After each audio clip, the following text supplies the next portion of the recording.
Tesla has pushed the latest version of its full self-driving beta software. FSD Beta V10 is now being tested by participants in Tesla's full self-driving beta early access program, and so far, the reaction has been mixed. In addition to some of the changes in on-screen visualizations, which is slightly different depending on the vehicle the software is being installed on, the newest iteration of FSD Beta is one that Elon Musk had said was, quote, mind-blowing, and users have been very eager to get their hands on it. Tesla has managed to improve a lot for V10 software beta, including roundabout handling and lane marking response, and there are plenty of videos showing positive experiences. However, some YouTubers who have posted videos of V10 beta in operation have commented on the large number of disengagements that they are now experiencing with V10. FSD beta is still a level 2 autonomous vehicle system since it requires a human behind the wheel at all times to supervise its operation, and it's partly down to legislators as to when that will change.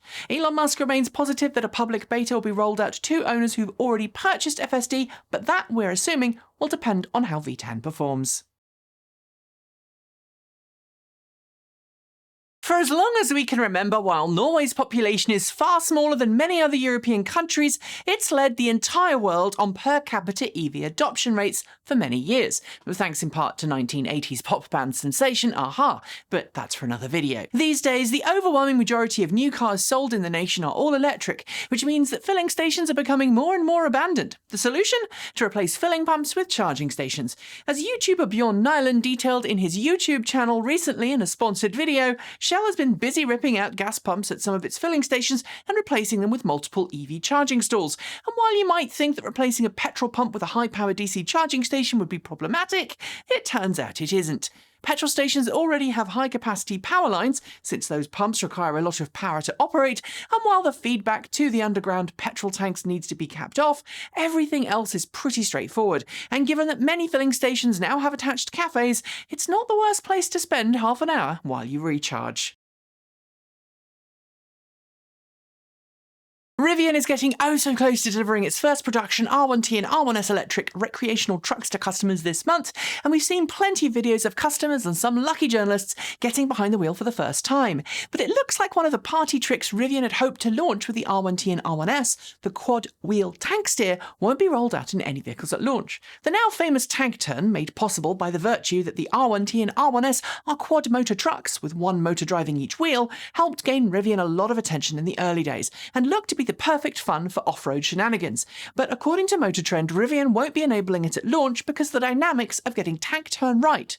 On a flat gravel track, the manoeuvre is relatively easy, but as Rivian discovered, trying to accurately perform the about turn on different road surfaces, inclines, and most challenging of all, different road surfaces at the same time, was pretty difficult. Nonetheless, Rivian says it's committed to mastering the tank turn and aims to activate it in customers' cars at a later date.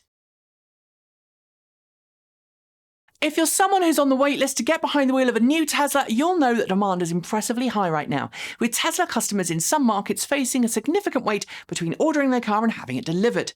Part of the problem is, of course, high demand. Tesla can't make cars fast enough, and the global chip shortage isn't doing it any favours, nor are the agonising delays Tesla is suffering at Giga Berlin, where bureaucracy has slowed down progress on Giga Berlin more than once. Luckily, though, Tesla's Chinese factory, Giga Shanghai, has been able to pick up a lot of the slack, with the China Passenger Car Association announcing late last week that Tesla's Giga Shanghai broke new production records last month. In August, the CPCA said that a total of 44,264 Chinese-made Tesla Model 3 and Model Y was sold, with the lion's share, 31,379, exported for other markets. This is a massive increase on July, where 32,968 Chinese-made Teslas were sold. Nice job, Tesla. I think it's fair to say that the electric vehicle world is just a tiny bit obsessed about range records, with automaker after automaker trying to best their rivals on the distance you can travel between recharges.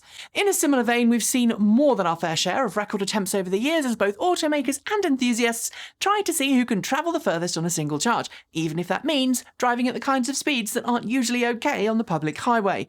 But it's not just cars. This week we learned that Tier 1 parts supplier Continental, in collaboration with DPD Switzerland and design work products agency AG set a new range record at the start of September in a Futuricum electric truck. A converted Volvo FH, the 19-ton truck was fitted with Continental's brand new low-rolling resistance truck tyres and managed to cover 1,099 kilometres, 683 miles in 23 hours.